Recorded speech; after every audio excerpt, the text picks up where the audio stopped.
What if your backyard was a winding mountain road you could drive every morning?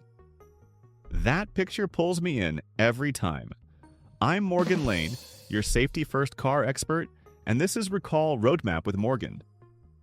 Lately, I've been buried in expo coverage and industry articles because everyone keeps asking, what is overlanding and why is it everywhere in 2025? Here's the heart of it. Overland Journal calls it self-reliant adventure travel, where the journey is the primary goal. That line matters. You bring what you need. You're not chasing one big stop. You're living the trip, and you can spot it when you see it. As Mike Garrett once said, we can all identify an overland build just by looking at it. Roof racks, spare cans, a tent on top, it just looks ready. After 2020, interest didn't just rise, it exploded. Families traded couches for dirt roads. I felt that too. I wanted space, air, and the sound of tires on gravel. Hit like if that picture lands for you. So here's our plan today. I'll break down what overlanding is, how it grew, the rigs, the gear, costs, and safety. If it's so popular, how do people actually do it? Let's start by defining it the right way. So what is overlanding really? Think of it as driving and camping blended together over days or even weeks. It's not just a quick off-road challenge. It's not just a comfy campground. It's a rolling base camp you build to be self-reliant. Real Truck explains it well. Overlanding combines off-roading and camping into one activity, with journeys that often span multiple days. Overland Journal adds the big idea. The journey is the primary goal. That's why rigs carry shelter, water, tools, power, and food. You bring your world with you. You plan routes. You pace yourself. You enjoy the miles. I've combed through Overland Journal pieces and other automotive sources to nail this definition because words matter. If you hear overlanding and think just camping, you'll miss the point. If you hear just off-roading, you'll miss it too. Brendan Soriano puts it plainly. Overlanding is more about the journey than any final destination or goal. That's the ethos I teach. When you build your vehicle, you're building your journey. Now that we're clear on what it is, here's the next puzzle. If this is about going remote and staying out longer, why is it suddenly blowing up right now? Let's look at the boom. Remember those empty highways in 2020? While cities went quiet, the trailheads got busy. One writer summed it up.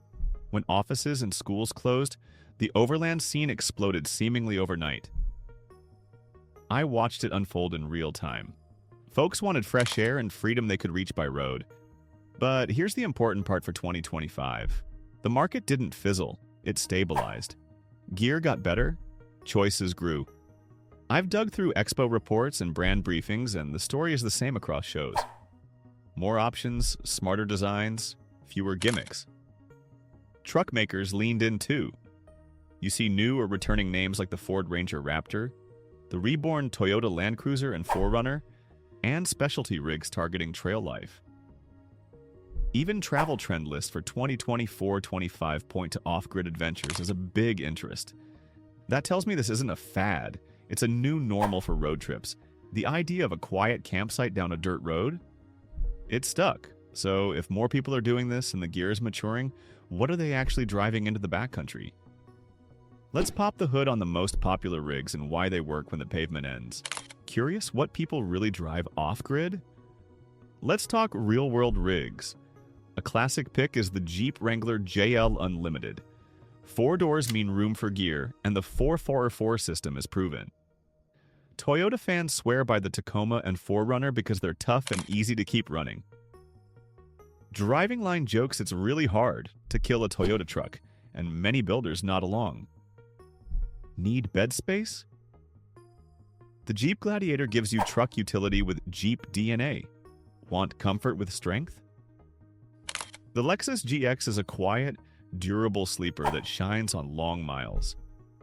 Full-size choices exist too if you tow a trailer. Vans are rising fast. Sprinter and Transit builds bring a living room on wheels, and many are turnkey now. Drive off the lot and head for the dirt. Even EVs are joining the party. I've seen Rivian R1Ts and Lightning owners test range and charging plans for silent trail travel. Specialty names like the Ineos Grenadier show how serious the market is. I checked top builder forums and magazine lists to shape this roundup, leaning on expert reviews and owner stories.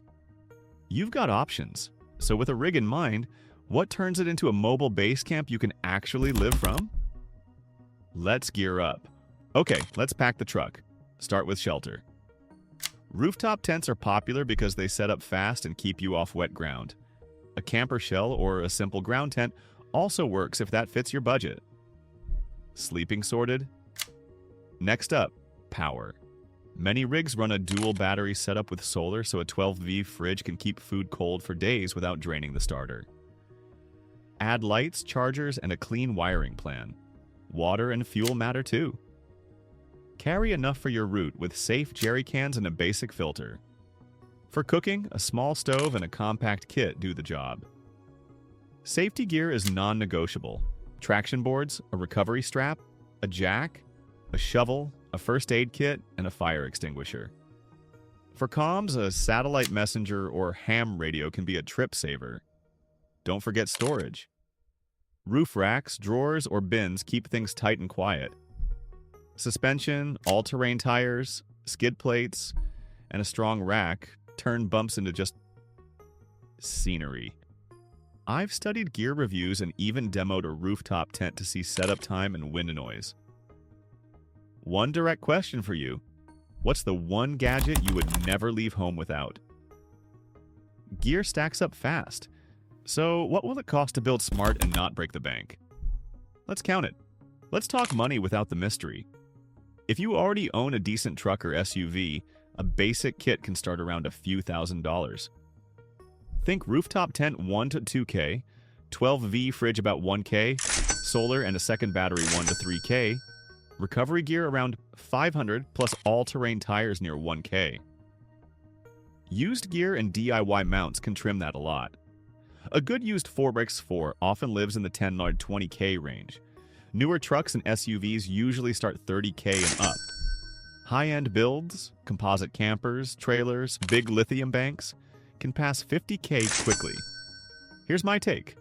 Plan your trips first, then buy only what serves those trips. Overland Journal puts it best, it needs to be reliable. No high horsepower engines running at the ragged edge, just enough power to get out of trouble and maintain decent miles per gallon. That mindset saves money. Toyota reliability, for example, often means fewer surprise repairs. Competition in 2025 has also pushed prices down on many items, which helps beginners start lean.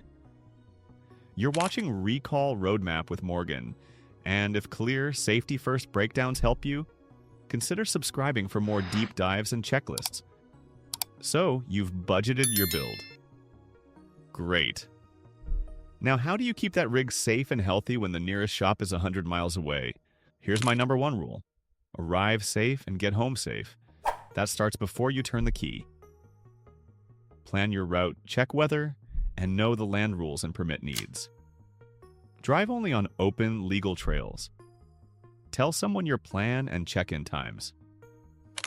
On the trail, slow is smart. Learn how to air down tires and when to air up.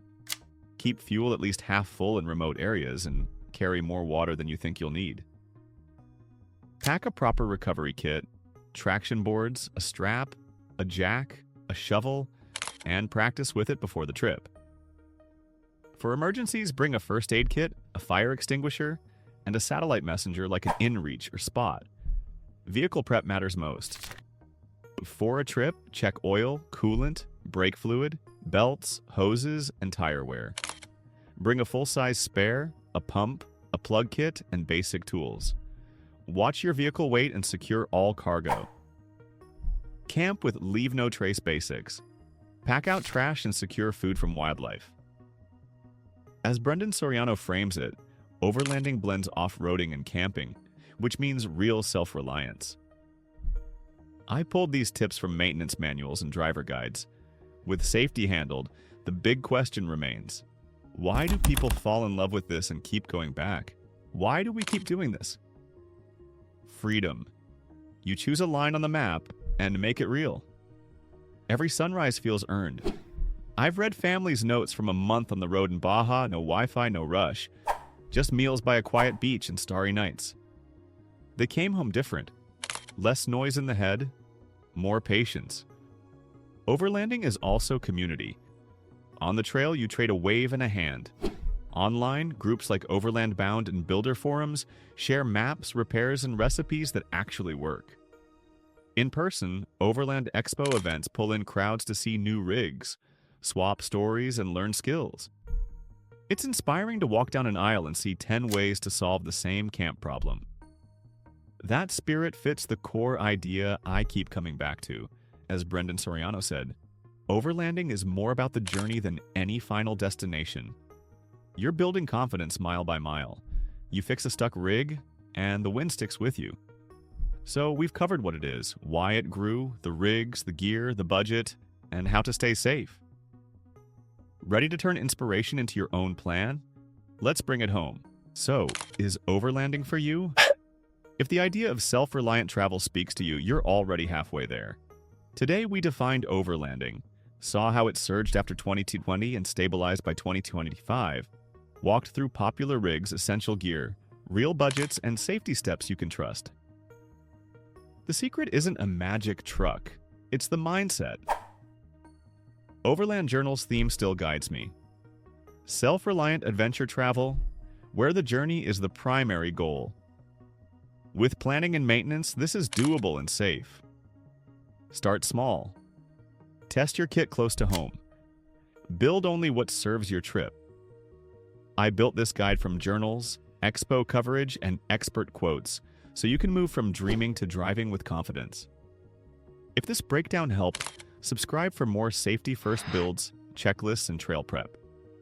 Thanks for watching. Here's my last question for you.